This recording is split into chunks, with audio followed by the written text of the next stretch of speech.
سیدنا علی المرتضیٰ رضی اللہ تعالی عنہ کی پیدائش ہوئی تو روایات میں آتا ہے کہ وہ آنکھیں نہیں کھولتے تھے۔ حضور مبارکباد دینے گئے اور اپنے بھائی کو دیکھنے گئے تو ان کی والدہ حضرت فاطمہ بنت اسد رضی اللہ تعالی عنہا نے کہا، بیٹا پیدا تو ہوا ہے لیکن پریشانی یہ ہے کہ آنکھیں نہیں کھولتا۔ تو آقا کریم علیہ السلام نے اپنا لعاب حضرت علی المرتضیٰ کے منہ میں ڈالا تو مولا علی نے آنکھیں کھول لی۔ گویا سیدنا علی المرتضیٰ رضی اللہ تعالی عنہ نے آنکھیں کھولی تو پہلا جلوہ رخ والضحیٰ کا دیکھا۔ اس رخ نور کو دیکھا، اللہ اکبر، قربان جائیں سیدنا علی المرتضیٰ کی آنکھوں پر، جس کا پہلا نظارہ رخ محبوب تھا، اور پھر بچپنے کی عمر حضور کی قربت میں، حضور کی صحبت میں، حضور کی تربیت میں بسر ہوئی۔ آقا کریم علیہ السلام جب اللہ کے حکم سے اعلان نبوت فرمایا تو سیدنا علی المرتضیٰ رضی اللہ تعالی عنہ نے ایمان لانے والوں میں سر فہرست اپنا نام لکھوایا، اور آقا کریم علیہ السلام کے ساتھ پھر ہر محاذ پہ کھڑے ہوئے نظر آئے۔ سیدنا علی المرتضیٰ فرماتے ہیں کہ رسول رحمت نبی اکرم صلی اللہ علیہ وآلہ وسلم نے ارشاد فرمایا کہ اے علی، تیری مثال حضرت عیسیٰ کی ہے۔ حضرت عیسیٰ کا ماجرا یہ تھا کہ ان سے دو طرح کے لوگوں کا معاملہ ہوا اور دونوں گمراہ ہوئے۔ ایک وہ جنہوں نے حد سے زیادہ ان سے محبت کی اور اس قدر بڑھا چڑھا دیا کہ انہیں اللہ کا بیٹا قرار دے دیا، اور دوسرے یہودی تھے جو اس قدر بغض رکھا سیدنا عیسیٰ علیہ السلام سے کہ ان کے قتل کے درپے ہوئے، ان کی ماں پہ تہمت لگائی۔ سیدنا علی المرتضیٰ فرماتے ہیں کہ میرے حضور نے فرمایا تیری مثال بھی حضرت عیسیٰ کی ہے، تیرے معاملے میں آ کر بھی دو لوگ برباد ہوں گے، ایک محبت کی وجہ سے برباد ہوں گے، ایک بغض کی وجہ سے برباد ہوں گے۔ ایک محبت میں ایسے افراط کریں گے، اس قدر محبت میں تجاوز کر جائیں گے، حد سے بڑھ جائیں گے کہ وہ کہیں گے تیرے بارے جو نہیں کہنا چاہیے۔ حتیٰ کہ سیدنا علی المرتضیٰ رضی اللہ تعالی عنہ کی محبت میں لوگوں نے تمام صحابہ پر سب و شتم کو جائز سمجھ لیا، اور ایک طبقہ ایسا بھی ہے جو سیدنا علی المرتضیٰ رضی اللہ تعالی عنہ کو خدا اور الہ کہتا ہے۔ یہ نصیری سیدنا علی المرتضیٰ رضی اللہ تعالی عنہ کو الہ کہتے ہیں، علی اللہ کا نعرہ لگاتے ہیں۔ ایک طبقہ محبت میں تجاوز کر کے اس قدر جو ہے وہ سیدنا علی المرتضیٰ کے بارے میں اعتقاد قائم کرتا ہے کہ وہ گمراہی کے گڑھے میں جا گیا، اور ایک طبقہ وہ ہوگا جو تیرے ساتھ بغض رکھ کے برباد ہوگا۔ سیدنا علی المرتضیٰ رضی اللہ تعالیٰ عنہ کا نام بھی گوارا نہیں ہوگا۔ سیدنا علی المرتضیٰ کا نام لیا جائے تو طبیعت میں بے چینی اور اضطراب پھیل جائے گا۔ اور ایک طبقہ ایسا ہے نواسب کا، نواسب باقاعدہ 10 محرم کو سیدنا علی المرتضیٰ رضی اللہ تعالی عنہ کے شہزادے کی شہادت کے دن کو عید کے طور پہ منایا کرتے ہیں۔ وہ نئے نئے کپڑے پہنتے ہیں، انواع و اقسام کے کھانے کھاتے ہیں، اور ایک دوسرے کو مبارکیں دیتے ہیں اور گلے ملتے ہیں۔ تو نواسب سیدنا علی المرتضیٰ اور خاندان نبوت کے ساتھ بغض رکھنے کی وجہ سے برباد ہوئے، اور جو نصیری اور وہ طبقات جو حضرت سیدنا علی المرتضیٰ کے ساتھ محبت کے ازدیاد میں یہاں تک جا پہنچے کہ انہیں ابن اللہ کہہ دیا، یا ان کی محبت کے اندر جلیل القدر ہستیوں پر تان و تشنیع کے تیر برسائے، تو یہ گمراہی کے گڑھے میں جا گرے۔ تو میں کہتا ہوں انہیں مبارک ہو جو سیدنا علی المرتضیٰ رضی اللہ تعالیٰ عنہ کے ساتھ وہ پیار کرتے ہیں جو شریعت اسلامیہ، شریعت بیضا کا تقاضا ہے، جس سے رسول اللہ کی آنکھیں بھی ٹھنڈی ہوتی ہیں، اصحاب رسول کی آنکھیں بھی ٹھنڈی ہوتی ہیں، اور اہل بیت رسول کے دلوں کو بھی قرار پاتے ہیں۔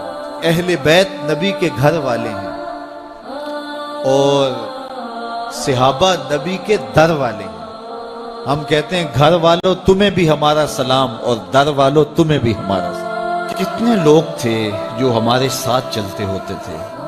آپ ذرا اپنے ذہن پہ زور دیں. بچپن کے دوست، کلاس فیلوز، کاروباری ساتھی، گلی محلے کے لوگ، رشتہ دار، اعزاء و اقربا، آباء و اجداد، اور کتنے لوگ آپ کے مخالفین، معاندین، یہ ساری فہرست ذہن میں لائیں تو ایک دم خیال پڑتا ہے فلاں بھی چلا گیا، فلاں بھی چلا گیا. کوئی سال کے بعد اچانک کوئی بات یاد آتی ہے تو یاد آ جاتا ہے، کوئی 6 ماہ کے بعد یاد آتا ہے. کئی ایسے لوگ ہیں کہ سال ہا سال بعد یاد، ہاں وہ بھی ہوتا تھا. مٹی کا رزق بن گئے، قصہ پارینہ بن گئے. کہانی تو اتنی سی ہے نا، جو اکڑ اکڑ کے چلتے تھے آج وہ مٹی کا رزق بن گئے. جو اپنے بدن پہ چٹکی مٹی بھی نہیں پڑنے دیتے تھے آج ان کے کفن بھی تار تار ہو گئے. حضرت غوث اعظم فرماتے ہیں قبرستانوں میں جا کے دیکھو کیسے کیسے حسینوں کی مٹی خراب ہو رہی ہے. اللہ اکبر. بدن خاک میں مل گئے، ہڈیاں چور چور ہو گئی، ریزہ ریزہ ہو گئی. قبروں کے نشان بھی مٹ گئے، کتبے بھی ٹوٹ گئے. مٹ گیا مشتاق دل سے رنگے یاد رفتگاں. پھول مہنگے ہو گئے، قبریں پرانی. کون کسی کو یاد کرتا ہے؟ اور اسی طرح ہم مل کے مٹی کا رزق بننے والے ہیں، لیکن کوئی ایسا کام چھوڑ جائیں گے، اپنے رب سے جڑ جائیں گے، اپنے رب کے بندوں سے جڑ جائیں گے، رسول کریم کے دامن کو تھام لیں گے تو پھر موت بھی مرنے نہیں دے گی. پھر سر خرو اور سر بلند ہوں گے، پھر عزتوں کے تاج سروں پہ رکھے جائیں گے، وقار کی مسند پہ بٹھائے جائیں گے. فقیر نام تنا دا باؤ، قبر جنہ دی جیوے ہو. پھر قبروں پہ بھی چراغاں ہوگا جب ہم ان سے جڑ جائیں گے. تو یہ مختصر زندگی کی تمام تر لطافتوں کے حصول کے ساتھ گزرنی چاہیے. کتنے نوجوان ہیں جنہوں نے اپنی توبہ کو مؤخر کیا تھا بڑھاپے کے لیے اور آج قبرستانوں میں دفن ہیں. آپ جا کے قبرستانوں میں دیکھیں، وہ سوچتے تھے کہ ابھی تو جوانی ہے، جوانی سے لطف اندوز ہو لیں، بڑھاپے میں توبہ کر لیں گے. لیکن بڑھاپا نہیں آیا، موت آ گئی. موت تو برحق ہے، یہ تو آ کے رہنی ہے، لیکن بڑھاپا لازمی نہیں ہے کہ ضروری آئے. حضرت امام غزالی نے ایک بڑی خوبصورت بات لکھی. فرماتے ہیں معاشرے میں نظر دوڑا کے دیکھو، زیادہ بچے ہیں، زیادہ جوان ہیں یا زیادہ بوڑھے ہیں؟ تو کہا آپ کو بچے زیادہ ملیں گے. ہر گھر میں دیکھ لیجئے، بچے زیادہ ہوں گے، جوان ان سے کم ہوں گے، بوڑھے ان سے کم ہوں گے. تو اگر بوڑھے تھوڑے ہیں، جوان زیادہ ہیں، تو غزالی فرماتے ہیں پھر بات سیدھی سیدھی ہے، بڑھاپے تک کوئی کوئی پہنچتا ہے، زیادہ جوانی میں چلے جاتے ہیں. اور کہا کہ اگر جوانوں سے بچے بھی زیادہ ہیں تو پھر اس کا مطلب بھی سیدھا سیدھا ہے کہ جوانی تک سارے نہیں پہنچتے، بہت بچپن میں چلے جاتے ہیں. غرہ کس پہ، ناز کس پہ، غرور کس پہ، تکبر کس پہ؟ تو یہ مختصر زندگی جو اللہ کی امانت ہے، اس کو اللہ کے نام پہ گزارو. جو بیت گئی وہ بیت گئی، وہ تو منہا ہو گئی زندگی سے. وہ مجھے رات سے کچھ لوگ میسج بھیج رہے ہیں کہ آج 16 مارچ ہے اور آپ کا پیدائش کا دن ہے، مبارک ہو. اللہ سب کو جزا دے. لیکن میں آج اپنی چھوٹی بیٹی کو بھی کہہ رہا تھا، وہ مجھے بولی کہ ابو آپ کو مبارک ہو. تو میں نے کہا کہ آپ ہاتھ اٹھا کے اللہ کی بارگاہ میں دعا کرو کہ اللہ آپ کے باپ کے 46 سال کے گناہ معاف کر دے. یہ تو زندگی گزر گئی ہے، 46 سال میرے ہاتھ سے نکل گئے ہیں. میں الٹا بھی لٹک جاؤں تو یہ میرے ہاتھ نہیں آ سکتے. اگر میں نے اچھے گزارے ہیں تو مجھے مبارک ہو اگر قبول ہو گئے ہیں، اور اگر اچھے نہیں گزرے تو مجھے توبہ کرنی چاہیے. زندگی کی کوتاہیوں سے توبہ کرنی چاہیے.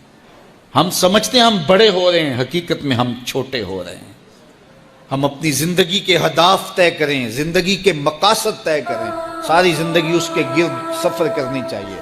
کئی لوگ ساری زندگی گزار دیتے ہیں، ان کو ساری زندگی راستے نہیں ملتا کہ جانا کدھر. وہ کیوں؟ وَأَضَلُّ السَّبِيلَ. اللہ فرماتا وہ بھٹکے ہوئے مسافر ہوتے ہیں.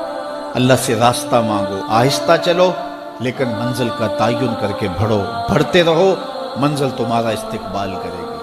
آج مشکل ہے تو کل آسانیاں ہوں گی. تو یہ زندگی تیزی کے ساتھ کٹ رہی ہے. لمحہ لمحہ میں اور آپ موت کے قریب ہو رہے ہیں. قبل اس سے کہ وہ وقت آئے کوئی حجت باقی نہ رہے، مجھے اور آپ کو اپنی آخرت کی تیاری کی کوشش کرنی